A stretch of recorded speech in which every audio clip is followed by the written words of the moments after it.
अस्सलामुअलैकुम वरहमतुल्लाहि वबरकातुहू। दोस्तों, मैं आप लोग का अशरफ़ी, आप देख रहे हैं फैज़ान मखदूम अशरफ। आपको मेरे इस चैनल पे तहे दिल से इस्तकबाल व खैर मकदम। जैसा कि दोस्तों आपको पता है, ये दरगाह की चौचा शरीफ दियार मखदूम की सबसे रिलेटिव चैनल है।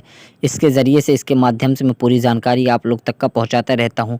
जैसे कि बहुत लोग का ये कहना था कि दियार मखदूम में पहले दिन जाएँ तो क्या करें, तो कि जिससे ख़त्म हो मेरी सारी परेशानी। और बहुत लोग का ये कहना था कि दियार मखदूम में अगर पहले दिन जाएँ तो क्या पहले दिन अर्ज़ी लगाया जाए, या पहले ही दिन छिल्ला बांध दें, या पहले दिन नीर शरीफ में नहलाएं या ना नहलाएं। कौन सी जगह बैठ के अदालत करें कि जिससे ख़त्म हो मेरी सारी परेशानी। क्या कि चौचा शरीफ में आने के बाद पहले दिन क्या करना चाहिए।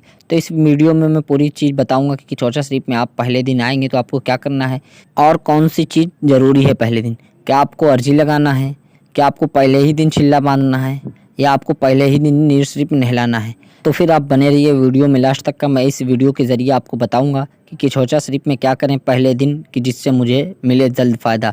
तो अगर आप दरगाह की चौचा शरीफ की पूरी जानकारी चाहते हैं तो मेरे चैनल फैज़ान मखदूम अशरफ को फ़ौरन सब्सक्राइब करें, लाइक करें, बेल आइकन का बटन दबाना हरगिज़ ना भूलें, ताकि मेरे आने वाली अगली वीडियो की नोटिफिकेशन आप तक का ज़रूर पहुँचे। और अपने दोस्तों में ज़्यादा से ज़्यादा शेयर करें ताकि उनको भी पूरी जानकारी मुकम्मल हो। ये दरगाह की चौचा शरीफ की सबसे करीबी चैनल है, इसके माध्यम से मैं पूरी जानकारी आप लोग तक का पहुँचाता रहूँगा।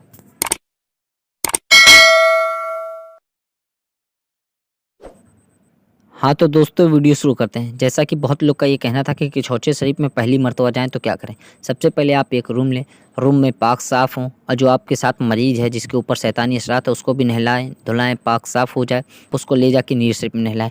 नीर शरीफ में जब नहलाएंगे तो बहुत से लोग का ये कहना होगा 51 हंडी या 21 हंडी या 101 हंडी। तो आपको ऐसा नहीं करना है। आपके मरीज़ का जब पूरा बदन भीग जाए और गुस्ल हो जाए, तो वो चाहे 51 हंडी में हो चाहे 101 हंडी में हो, आप उसको कपड़ा वहीं चेंज करा दीजिए, उसका कपड़ा वहीं गाड़ दीजिए, ताकि नीर का पानी पूरे रास्ता में ना गिरे। फिर आपको नहाना हो तो आप नहाइए, या जिसको भी नहाना है वो नहाए। उसके बाद जैसे कि अदालत का वक्त चल रहा है, तो मैंने कई वीडियो में आपको बताया है कि अदालत का टाइम क्या है। तो अगर आपको नहीं मालूम है तो मैं इस पर भी बता देता हूँ। जैसे फजर बाद से तकरीबन 7 बजे तक का, फिर दूसरी अदालत जो होती है 10 बजे से 11:30 बजे तक का, फिर जो तीसरी अदालत है शाम वाली वो 4 बजे से तकरीबन 7 बजे तक की है। आपको इसमें बैठना है, और जो मरीज़ है आपके साथ उसको बैठाना है।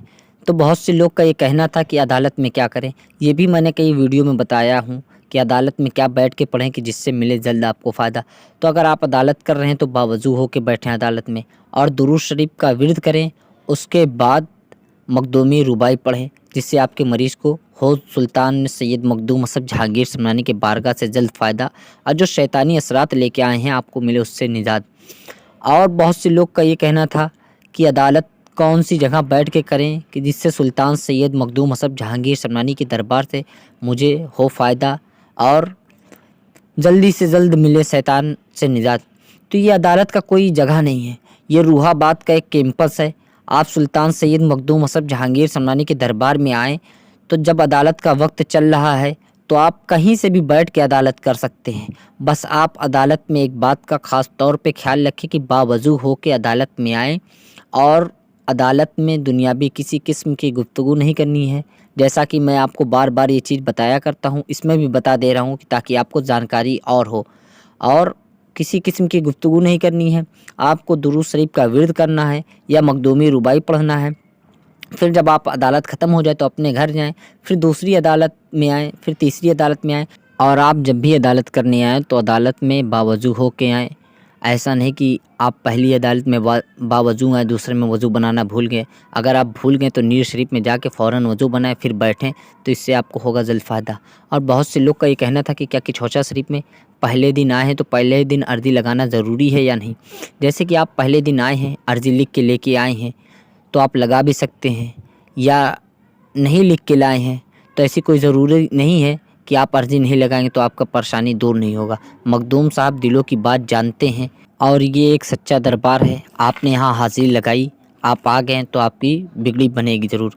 और अगर आप जैसे अर्ज़ी आपके पास टाइम है तो आपने लिख लिया या किसी खादिम से लिखवा के लगा दिया तो इससे भी कोई एतराज़ नहीं है, वो भी माना जाएगा। और बहुत से लोग का ये कहना था कि क्या दरबार मखदूम में पहले दिन आएँ तो पहले दिन छिल्ला करना ज़रूरी है या नहीं। तो अगर आप आए हैं सुल्तान सैयद मखदूम अशरफ जहांगीर समनानी के दरबार में बारगाह में, तो आपको पहले दिन छिल्ला करना है या नहीं। जैसे कि छिल्ला कब किया जाता है, जब शैतान बहुत परेशान करता है, इंसान की हाज़िरी नहीं खुलती है, तो उसको ये होता है कि दियार मखदूम में आया है तो वो छिल्ला बांधता है। जैसे छिल्ला 3 दिन का लोग बांधते हैं, 7 दिन का, 11 दिन का, 21 दिन का, जैसे वो कर पाएँ। छिल्ले में क्या होता है कि जैसे आपको परहेज़ करना है, सादा खाना खाना होगा, और अगर आप मुसलमान हैं तो आपको पाँचों वक्त की नमाज़ बाजमात अदा करनी होगी, कुरान शरीफ की तिलावत करनी होगी और दुरूद शरीफ का विर्द करना होगा। और आप जय दिन का छिल्ला किए हैं, आपको तीनों टाइम की अदालत, पाँचों टाइम की नमाज और कुरान शरीफ की तिलावत, दुरूद शरीफ का विर्द करना होगा। और अगर आपके साथ कोई मरीज़ ऐसा है जो नापाकी हालत में है तो आप उसको ना अदालत ला सकते हैं, ना ही वो नमाज़ पढ़ सकता है, ना ही कुरान शरीफ की तिलावत कर सकता है। वो अपने रूम पे रहे और उसके बाद उसका छिल्ला बांधा जाएगा।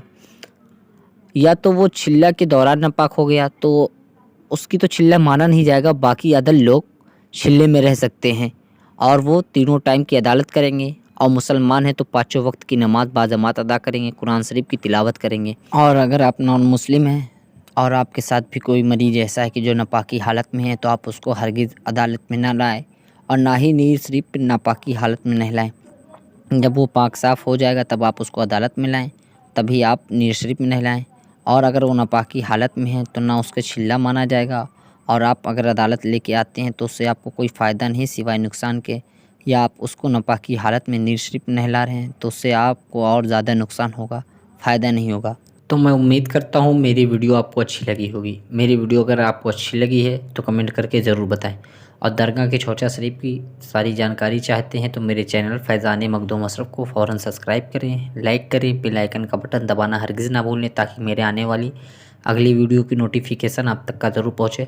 ये दियार मखदूम की सबसे करीबी चैनल है, इसके माध्यम से मैं सारी जानकारी आप लोगों तक का पहुँचाता रहता हूँ और पहुँचाता रहूँगा इंशाअल्लाह। आप अपने दोस्तों में ज़्यादा से ज़्यादा शेयर करें ताकि उनको भी दियार मखदूम की सारी जानकारी हो। फिर मिलेंगे अगली वीडियो में इंशाअल्लाह बहुत जल्द। अस्सलामु अलैकुम व रहमतुल्लाहि बरकातहू। जो भी गलती गुस्ताखी हुई हो इस वीडियो में उसे माफ़ फरमाएं।